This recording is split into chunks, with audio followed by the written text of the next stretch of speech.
ये कहानी है दो दोस्तों की जो कि एक छोटे से गांव में रहते थे। एक बार वो दोनों किसी काम से शहर गए और वापस अपने गांव लौट रहे थे। उनके गांव तक पहुंचने के लिए उनको एक घने जंगल से होकर के गुजरना था। और जब वो उस जंगल से गुजर रहे थे तो एक दोस्त को प्यास लगी और वो पानी ढूंढने के लिए रास्ता भटक गए। थोड़ी ही देर बाद शाम हो गई और रात होने ही वाली थी। तो उन दोनों की नजर एक गुफा पे पड़ी जो कि पेड़ों से घिरी हुई थी चारों तरफ से। तो उन्होंने सोचा कि यही जगह ठीक है रात बिताने के लिए।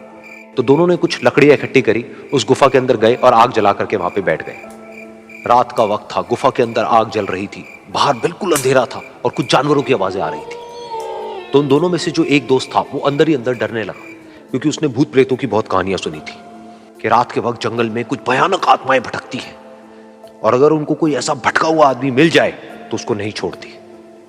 तो जब उसने भूत प्रेतों की बात अपने दोस्त से करी तो उसके दोस्त ने हंसते हुए उससे पूछा कि क्या कभी तूने किसी भूत को देखा है? तो उसने कहा नहीं, मैंने तो नहीं देखा, लेकिन मेरे कुछ जान पहचान के लोग हैं जिन्होंने देखा है। तो उसके दोस्त ने उसको समझाने की बहुत कोशिश करी कि यार ऐसी सुनी सुनाई बातों पर विश्वास नहीं करते हैं, अब तू सो जा और मुझे भी सोने दे, मुझे नींद आ रही है। और इतना कह करके उसका दोस्त वहीं पर लेट गया और थोड़ी देर में सो गया। लेकिन वो जो अंदर से डरा हुआ था वो लेट तो गया, लेकिन उसको नींद नहीं आ रही थी। उसको लग रहा था कि शायद यहां पर कहीं कोई है जो छुप करके कहीं से उसको देख रहा है। उस आग की वजह से कुछ परछाइयां बन रही थी वहां पर पत्थरों पर, तो उन परछाइयों को देख करके भी वो डर रहा था। फिर कुछ घंटे तक ऐसे ही चलता रहा। फिर उसके बाद में क्योंकि वो थका हुआ था तो उसको नींद आ गई। लेकिन नींद आने के कुछ देर बाद ही उसको एक सपना आया। सपने में उसको एक बहुत ही भयानक परछाई उसकी तरफ बढ़ती हुई नजर आई। अब जैसे जैसे वो अंदर से डरता चला जा रहा था, वो परछाई उसके और पास आती चली जा रही थी और बड़ी होती चली जा रही थी। और उस परछाई में एक हाथ उसको नजर आया जिसके बड़े बड़े नाखून थे, और वो हाथ उसकी तरफ बढ़ता चला गया और उसके गले तक पहुंचने ही वाला था कि तभी वो डर करके एकदम से उठा। फिर उसने अपने दोस्त की तरफ देखा जो कि सो रहा था, उसको पकड़ करके जोर से उठाया।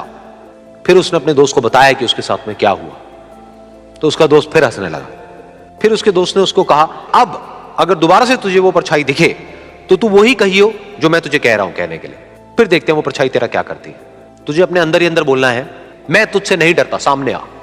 तो उसके दोस्त ने वैसा ही किया।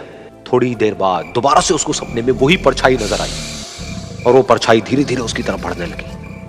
लेकिन इस बार वो उस परछाई से डरा नहीं, बल्कि अपनी पूरी हिम्मत जुटा करके उसने वही कहा, मैं तुझसे नहीं डरता, सामने आ। मैं तुझसे नहीं डरता, सामने आ। मैं तुझसे नहीं डरता, सामने आ। जैसे जैसे वो ये बोलने लगा वो परछाई छोटी होने लगी और उससे दूर होने लगी। वो बोलता रहा, वो परछाई छोटी होती रही और धीरे धीरे वो परछाई दिखनी बंद हो गई। बिल्कुल ऐसा ही हमारी जिंदगी में भी होता है। हमारे अंदर जितने भी डर हैं, उससे हम जितना डरते हैं हम उतना ही छोटे होते चले जाते हैं और वो डर उतने ही बड़े होते चले जाते हैं।